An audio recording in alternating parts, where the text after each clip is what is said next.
আসসালামু আলাইকুম।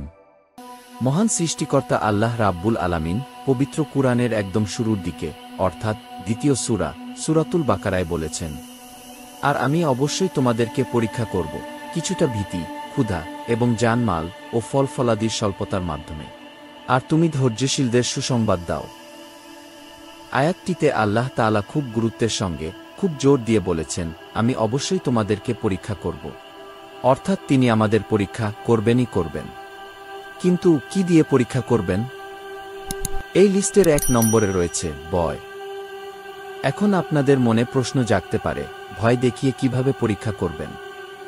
যেমন ধরুন, আপনি আপনার ইনকাম নিয়ে চিন্তিত, আপনার বিয়ে নিয়ে চিন্তিত, আপনার পরিবারের নিরাপত্তা নিয়ে চিন্তিত, আপনার অসুস্থতা নিয়ে চিন্তিত, আপনার জমি জমা নিয়ে চিন্তিত, আপনার খাদ্যের যোগান নিয়ে চিন্তিত ইত্যাদি আরও নানান ধরনের চিন্তায় আপনি ভীত, আপনি দিশাহারা, আপনি উদ্বিগ্ন, আর এগুলো আপনার ইমানি পরীক্ষারই অংশ। আপনার মনে হতে পারে, আমি যে দেশে বাস করি সে দেশ ব্যতীত অন্য সকল দেশের মানুষ আরামে সুখে শান্তিতে জীবন যাপন করে। কিন্তু বাস্তবতা হচ্ছে, পৃথিবীতে এমন কোনো দেশ নেই যে দেশের মানুষ চিন্তাহীন, সমস্যাহীন, উদ্বিগ্নতা ছাড়া জীবন যাপন করে। দেখা যায় সবচেয়ে উন্নত রাষ্ট্রগুলোই সবচেয়ে ভয়ানক চ্যালেঞ্জের মুখোমুখি হয়, এবং তা হরহামেশাই।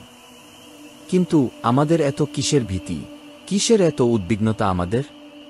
যদি প্রাপ্ত বয়স্ক একজন ব্যক্তিকে প্রশ্ন করা হয়, আপনি কি নিয়ে বেশি চিন্তিত বা উদ্বিগ্ন থাকেন, দেখা যাবে সেই ব্যক্তি বিশাল একটি লিস্ট তৈরি করে ফেলেছেন উনার উদ্বিগ্নতার কারণগুলো নিয়ে, কিন্তু তারপরও লিস্ট শেষ হচ্ছে না।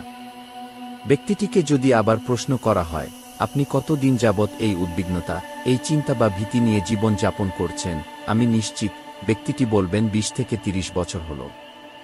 তো এত চিন্তা বা উদ্বিগ্নতা নিয়ে এত দীর্ঘ সময় আপনি কিভাবে অতিবাহিত করলেন? কে আপনাকে দেখে রেখেছেন এই সময়টাতে? উত্তরটা আমরা সবাই জানি, তিনি মহামহিম আল্লাহ রাব্বুল আলামিন। আমি নিশ্চিতভাবে বলতে পারি, আপনি বর্তমান যে পরিস্থিতিতে আছেন সেই পরিস্থিতি আপনার অতীত থেকে ভালো। কিন্তু অবাক করা বিষয়, আপনি এখনও চিন্তামুক্ত হননি, বা আপনার উদ্বিগ্নতা, ভীতি এগুলোর কিছুই কমেনি। যখন আপনার কিছুই ছিল না তখনও আপনি উদ্বিগ্ন ছিলেন, এখন আপনার অনেক কিছু আছে, কিন্তু এখনও আপনি আগের থেকেও বেশি উদ্বিগ্ন, বেশি চিন্তিত। কিন্তু কেন? কারণ আমরা আল্লাহ তাআলার উপর ভরসা করি না, উনার উপর নির্ভর করে আমাদের জীবন পরিচালনা করি না। আর এখানেই প্রধান সমস্যা। আল্লাহ তাআলার উপর ভরসা করুন। পবিত্র কুরআনে বর্ণিত রয়েছে, চিন্তা করো না, আল্লাহ আমাদের সঙ্গে আছেন। এছাড়াও আল্লাহ রাব্বুল আলামিন আরও বলেছেন, তোমরা ভয় করো না, আমি তো তোমাদের সাথেই আছি, আমি সব কিছু শুনি ও লক্ষ্য করি। তো এত কিসের চিন্তা আমাদের, যেখানে স্বয়ং আল্লাহ তাআলা বলেছেন উনি আমাদের সাথেই আছেন? আল্লাহর প্রতি বিশ্বাস রাখুন আর আগে বাড়ুন। মনে রাখবেন, জীবনের প্রতি পদক্ষেপে আমাদের যে ইমানি পরীক্ষার মুখোমুখি হতে হবে, সেগুলো আল্লাহ তাআলার নিকটবর্তী হওয়ারই পথ। যত ইমানি পরীক্ষায় উত্তীর্ণ হবেন, তত আল্লাহ তাআলার কাছাকাছি পৌঁছাবেন এবং উনার প্রিয় বান্দা হবেন। আর আমাদের পরীক্ষার সম্মুখীন হতেই হবে, এর থেকে মুসলমান নামধারী কারো বেঁচে থাকার কোনো উপায় নেই। আর তাই আল্লাহ রাব্বুল আলামিন পবিত্র কুরআনের শেষের দিকে নয়, একদম শুরুর দিকেই বলেছেন, তিনি আমাদের অবশ্যই পরীক্ষা করবেন। কি দিয়ে পরীক্ষা করবেন? মাঝে মাঝে একটু ভয় দিয়ে, মাঝে মাঝে ক্ষুধার্ত রেখে, মাঝে মাঝে অর্থকষ্টে রেখে, মাঝে মাঝে ক্ষুধার্ত এবং অর্থকষ্ট উভয়ভাবেই, কিন্তু পরীক্ষার শিকার আমাদের হতেই হবে। আর এটাই আল্লাহ তাআলার ফয়সালা। ঈমান এনে থাকলে আমাদের তা মানতেই হবে। আপনি অনেক সম্পদের মালিক হতে পারেন, কিন্তু আল্লাহ তাআলা সেই সম্পদ নিমিষেই কেড়ে নিতে পারেন। হতে পারে আপনি চুরি বা ডাকাতির শিকার হলেন, বাসায় আগুন লেগে গেল, অথবা ভূমিকম্পে আপনার বাড়ি ভেঙে চুরমার হয়ে গেল। আপনি অবাক হয়ে ভাবছেন, এটা কি হলো?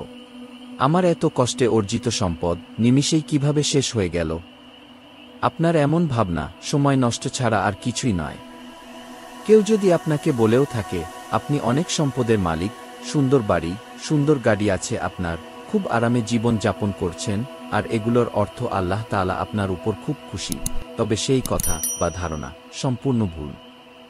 অনেক সময় আল্লাহ তাআলা আমাদের সম্পদ দিয়ে পরীক্ষা করেন, আবার অনেক সময় কেড়ে নিয়ে। আর এই পরীক্ষার জন্যই আমাদের দুনিয়ায় পাঠানো হয়েছে, তাই পরীক্ষা তো দিতেই হবে। আপনি যত বড় বিপদেই থাকেন না কেন, আপনার থেকেও বড় বিপদে কেউ না কেউ অবশ্যই আছে। তাই সর্বদা আল্লাহর দরবারে শুকরিয়া আদায় করুন এবং উনার উপর ভরসা করে সামনে অগ্রসর হন। আল্লাহ রাব্বুল আলামিন আমাদের সকলকে ঈমানী পরীক্ষায় উত্তীর্ণ হয়ে আপনার নৈকট্য লাভের তৌফিক দান করুন। আমিন।